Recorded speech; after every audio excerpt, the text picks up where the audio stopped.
नमस्कार साथियों, आज सरकार ने वित्तीय वर्ष 2020-21 के पहले क्वार्टर के जीडीपी की घोषणा की। ध्यान रहे 1996 से जब से क्वार्टरली जीडीपी के घोषणा का आरंभ किया गया, जब से लेकर आज तक ये जीडीपी की सबसे बड़ी गिरावट है। आज जीडीपी ग्रो नहीं करी है। Quarter one of financial year 2021 में जीडीपी ग्रोथ नहीं हुई है, डी ग्रोथ हुई है -23.9% की। ध्यान रहे, इस 23.9% की डी ग्रोथ में एमएसएमई और इनफॉर्मल इकोनॉमी को अभी तक नहीं जोड़ा गया है।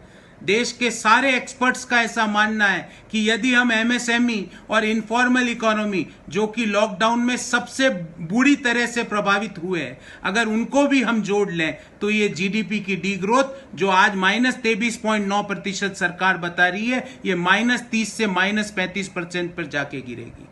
साथियों, सवाल ये उठता है कि ऐसा क्यों हुआ? ये एक्ट ऑफ गॉड के कारण नहीं हुआ, क्योंकि इससे पिछले क्वार्टर में भी जीडीपी 3.1% पर आके गिर चुकी थी। उसमें कोरोना का कोई प्रभाव नहीं था। पिछले 2 सालों में क्वार्टर दर क्वार्टर जीडीपी गिरी है, सिवाय एक क्वार्टर के जिसमें 0.1% की वृद्धि दर्ज की गई है। सवाल ये उठता है कि ऐसा क्यों हुआ है और इससे बाहर निकलने के क्या उपाय है। इसको समझने के लिए हमें इकोनॉमी को 2 भागों में विभाजित करना होगा, urban economy, rural economy. Urban economy में सेंटीमेंट्स के, पॉजिटिव सेंटीमेंट्स का बहुत बड़ा अभाव है। लोगों की नौकरियां जा रही है, सर्विस सेक्टर डीग्रो कर रहा है, लोगों की सैलरी में कटौती की जा रही है। वहां पे पॉजिटिव सेंटीमेंट्स का संचार करना पड़ेगा। और रूरल इकोनॉमी जो आज अर्बन इकोनॉमी से बेहतर कर रही है, क्योंकि जिस चीज का माननीय प्रधानमंत्री जी संसद में खड़े होकर मजाक उड़ाया करते थे, मनरेगा का, आज उसी के कारण rural economy marginally urban economy से बेटर कर रही है। तो अब इससे बाहर निकलने का क्या उपाय है? इससे बाहर निकलने के 4 उपाय हैं। नंबर 1, अर्बन इकोनॉमी में और सर्विस सेक्टर में पॉजिटिव सेंटीमेंट्स का सृजन करना पड़ेगा।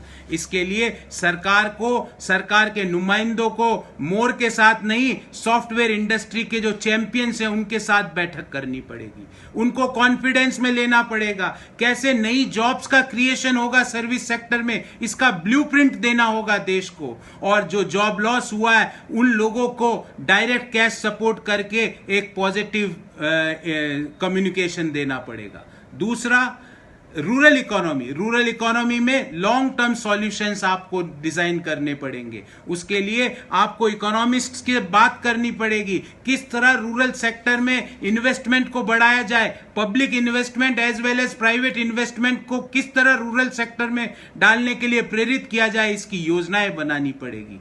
नंबर 3 बात, जो एमएसएमई सेक्टर है उसको लोन की खुराक नहीं, हैंड होल्डिंग की जरूरत है। उसको लिक्विडिटी देनी पड़ेगी, उसको कैश सपोर्ट देना पड़ेगा, क्योंकि ध्यान रहे एमएसएमई का जीडीपी में कुल योगदान लगभग 30 से 35% के बीच है। और नंबर 4, मैन्युफैक्चरिंग सेक्टर के लिए एक कॉम्प्रिहेंसिव योजना लानी पड़ेगी। वो शेर वाली मेक इन इंडिया नहीं, क्योंकि वो शेर तो चीन की गलियों में घूम रहा है। ऐसी योजना जिससे मैन्युफैक्चरर्स को कुछ इंसेंटिव मिले, उनको लेबर मुहैया करानी पड़ेगी। और लेबर मुहैया कराने के लिए जो माइग्रेंट्स गांव की ओर जा चुके हैं उनको वापस पॉजिटिव संचार देना पड़ेगा। उनके खातों में डायरेक्ट कैश ट्रांसफर करके उनमें एक पॉजिटिविटी भरनी पड़ेगी। जब भी कंजम्पशन बढ़ेगा, जब भी डिमांड बढ़ेगी और उस डिमांड के लिए सप्लाई बढ़ेगी। अन्यथा ये माइनस का सिलसिला क्वार्टर दर क्वार्टर चलता रहेगा। मैं सरकार से विनती करता हूं कि आप